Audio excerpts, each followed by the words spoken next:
Welcome to the Profile Management tutorial. Once logged in, you can access your profile information by selecting the profile icon located at the bottom right of your screen. In this section, you'll find all your account details, including your name, contact number, and email address.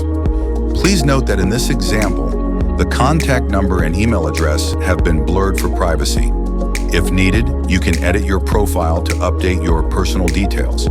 Additionally, you can manage your billing accounts.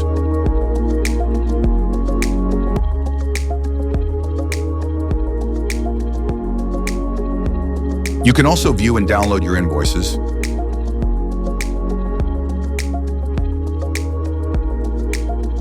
Lastly, from this menu, you have the option to delete your account or simply log out. Thank you for watching.